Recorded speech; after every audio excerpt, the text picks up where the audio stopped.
outras áreas da nossa vida onde ele não chegava antes, né? Ele vai precisar criar toda uma rede de serviços, né? Isso envolve mapear, cadastrar, monitorar, medir, controlar os corpos que é registrar coisas que historicamente não estão registradas em relação a alguns grupos, né, de mulheres trans, travestis, pessoas negras, pessoas periféricas. Então, quando a gente vai olhar para a saúde, existe muito um movimento de... Você tem muita dificuldade de achar documentos ou registros, por exemplo, de como que mulheres trans e travestis sobreviveram à epidemia da AIDS na década de 80, por exemplo. A gente sabe através dos jornais, por exemplo, da grande mídia, da mídia impressa, mas poucas coisas foram registradas dentro da área da saúde pública. Pois bem, o Mandani, ele é uma pessoa jovem, ele nasceu em 1991, ele é imigrante, nasceu em Uganda e ele é cidadão americano desde 2018. Ele é parlamentar em Nova York, antes disso ele tem um histórico atuando em projetos habitacionais, é uma grande bandeira dele, no Queens, onde ele se criou nos Estados Unidos. E a campanha dele foi ganhando corpo nas redes sociais, principalmente. É a questão de sermos céticos, nos blindarmos intelectualmente contra o hype. Esse meio é cheio, né? Recheado de hype o tempo inteiro. As empresas, os gurus estão criando modismos falando: estamos há 5 anos uma inteligência artificial que vai ser mais inteligente que os seres humanos. Temos que criar os direitos fundamentais da inteligência artificial. Teve aquele engenheiro do Google que falou que criou uma inteligência artificial senciente. É tudo, sim, para não dizer que é mentira, é tudo leviandades, né? Justamente para movimentar esse imaginário, porque tem muita grana, muito investidor, é uma indústria em formação, não é uma indústria consolidada. Então, a OpenAI, eu até vi hoje, ela teve uma receita anual agora de 10 bilhões de dólares, fiquei até surpreso, mas eu acredito eu que se for fechar, for colocar na ponta do lápis, até agora não deu lucro, acredito eu posso estar falando besteira, mas, ou seja, é um meio que precisa da organização brasileira fazia uma cartilha de uso de máscara e pedia para divulgar. Só que aí, como que a gente divulga isso? Sendo que elas não vão entender, não a parte escrita em si. Então tem essa outra camada também que aconteceu no meio do caminho, que é ajudar essas lideranças também nesse lugar e ajudar a gente também a entender como que essa circulação de informação ela pode ser traduzida, ela pode ser facilitada, né, nessas outras demandas, né?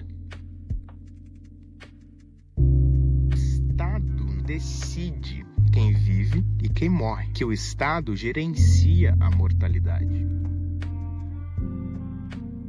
É muito curioso que a boa parte dessas lideranças, principalmente dentro do movimento brasileiro, né, de prostitutas, que são organizados, são formados por mulheres cis, né, em sua grande maioria, essas lideranças elas acabaram formando algum tipo de coletivo. Então, seja, como eu falei, a Jesus, seja a Juma, né, com as tulipas do Cerrado, seja a Betânia com as mulheres guerreiras, houve a formação de um coletivo. Isso é muito interessante, porque é aquela história, existe uma liderança, mas essa liderança ela não está sozinha, né? Ela tá com outras, né? Ela formou algum tipo de coletivo, ela faz parte de algum coletivo, e esses coletivos eles incentivaram bastante. Mas tem gente que fala que com a IA é diferente, que a IA existe um elemento disruptivo muito maior do que outras tecnologias, que inclusive com esses gurus das gigantes digitais, como Mark Zuckerberg, defende a renda básica universal, né? Que é uma espécie de uma Bolsa Família, mas que seria aplicável a todos os países. Que eles defendem, esses gurus, né, justamente porque eles têm um entendimento que está se desenvolvendo, está se incubando uma tecnologia que vai causar um desemprego em massa, que não poderia ter toda essa massa desempregada, e os governos precisam prover renda para essas pessoas. Ainda que a gente deve lembrar também que o trabalho ele não tem uma finalidade tão somente econômica, mas as pessoas extraem sentido da vida no trabalho. Então não basta você ganhar só uma bolsa, você vai ter que estar trabalhando, e não é só trabalho pelo lazer, não é uma atividade óbvia, você vai ter que fazer algo que você se sinta que está contribuindo para a sociedade, cumprindo uma obrigação, né? Então isso é uma coisa que eu trago, porque às vezes a gente tem uma visão muito economicista do trabalho, e o trabalho tem um instrumento subjetivo também. Social do que direitos, do que bem-estar ou do que segurança. que talvez a biopolítica seja, na verdade, necropolítica.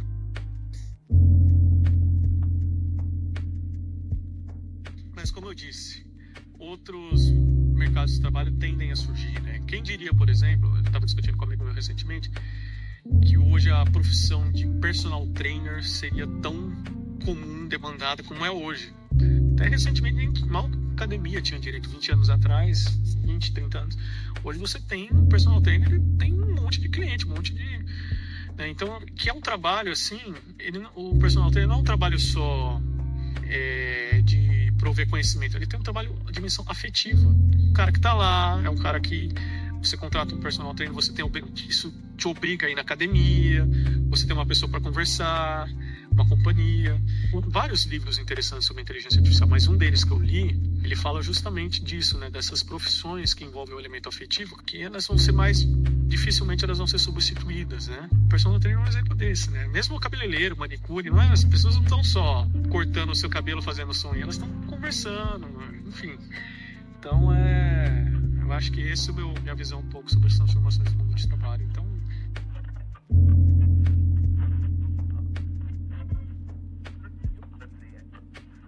isso não significa só matar, mas também deixar morrer. bem, né? Eu acho que claro que existe o elemento do desejo. Porque todos nós, conforme a gente vai passando a determinada idade, a gente vai ficando um pouco incomodado com as mudanças, sobretudo mudança tecnológica, né?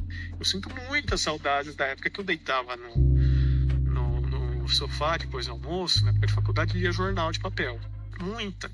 Em que não existia celular, que você usava a internet por 1 hora no dia e olhe lá, né? Então eu sinto muitas saudades dessa época. Mas por quê? Porque é um conservadorismo que é natural.